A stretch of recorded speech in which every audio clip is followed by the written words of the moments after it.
Salut Lampion, aujourd'hui on se retrouve pour donc une nouvelle vidéo, donc un format un petit peu particulier, pas comme la dernière fois, donc ce sera pas une ouverture toujours du Pokémon, mais cette fois-ci ouais, on va se retrouver pour un format où voilà, je vais essayer de mettre en valeur une carte qui me tient à cœur, que d'ailleurs j'ai juste ici.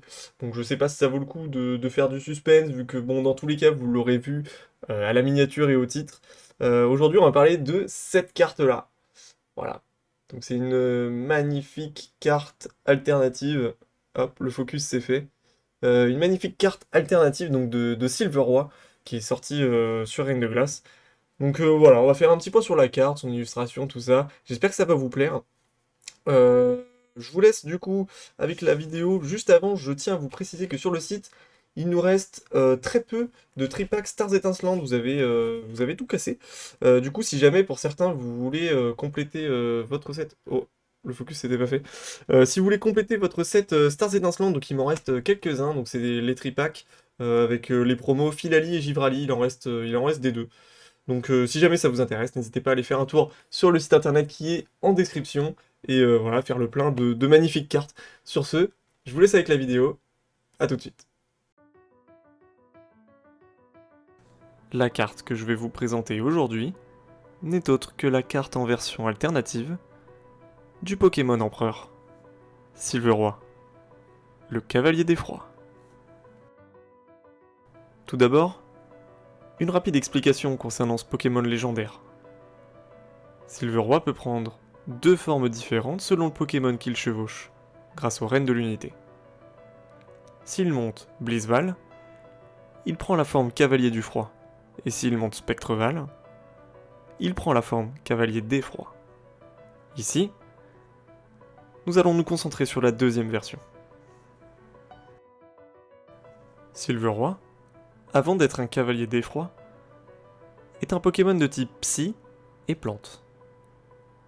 Ce Pokémon est dit Shiny Lock, ce qui veut dire qu'il n'a pas de forme chromatique. Pour son nom français, on peut expliquer son nom de la manière suivante. Silveroi vient de Sylvestre et de Roi, ancienne écriture de Roi. Ce roi légendaire qui a régné sur Galar il y a fort longtemps possède le pouvoir d'apaiser les cœurs et de faire germer les plantes.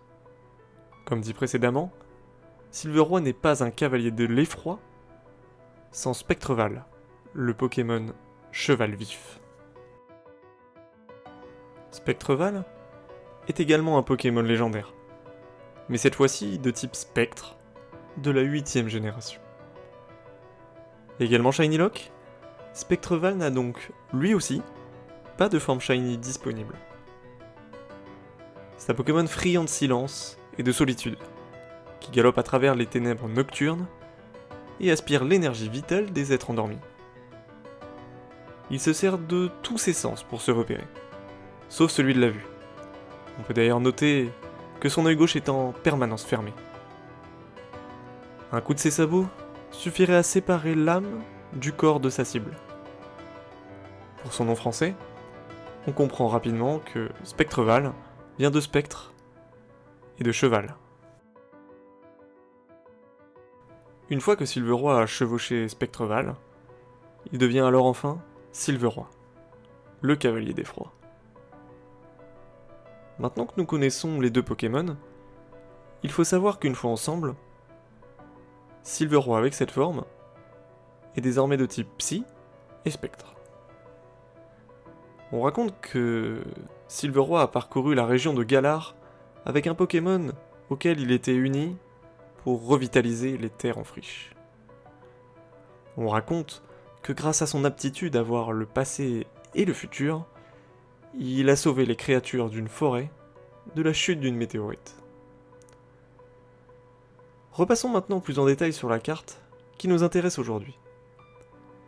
Cette carte nous vient tout droit de la 8ème génération, avec le bloc épée et bouclier. Et plus précisément, de la série Reine de Glace. Une série qui, en comptant les cartes secrètes, atteint le nombre de 233 cartes.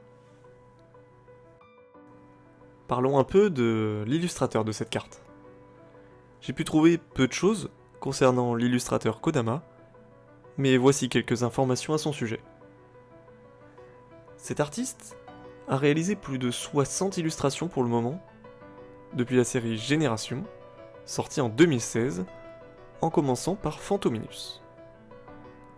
L'art de Kodama est très expressif, avec des mouvements clairs et des émotions qui parlent à travers l'expression faciale et le langage corporel. Sur cette illustration, on voit bien la différence de profondeur entre le premier plan, au niveau de la branche, et le Pokémon illuminé au centre. Les mouvements sont incroyablement bien représentés, avec cette impression de flottement, notamment dans la crinière de Spectreval. On peut apercevoir quelques ronds gourmands qui apparaissent sur l'illustration de cette carte.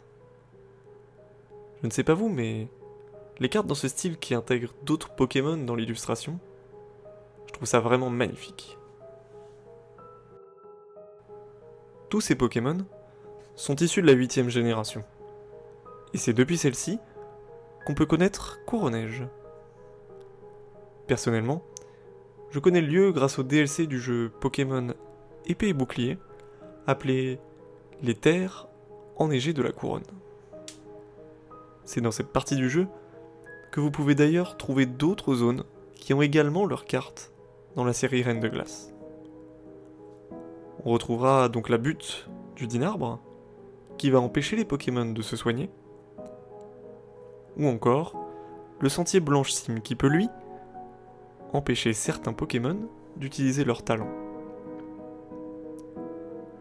Vous l'avez compris, par rapport au contexte, Courneige est très probablement l'endroit où se trouve Sylveroy au moment de l'illustration. Si on s'attarde sur les attaques de la carte du Chevalier des Froids, on peut voir qu'il possède l'attaque Éclat Spectral. Au moment où j'écris cette vidéo, Sylveroy est le seul Pokémon à pouvoir apprendre cette attaque, et elle est même devenue son attaque signature. Et voilà les lampions, c'est fini donc pour cette vidéo du jour. J'espère que ce concept vous a plu, c'était vraiment un plaisir en tout cas de le faire sur une des cartes que je possède donc dans ma collection, une de mes cartes préférées. Cette carte-là va partir donc le 20 mai, donc pour vous ce sera probablement déjà passé, mais elle va partir le 20 mai en gradation chez PCA avec plusieurs autres cartes que j'ai dans ma collection.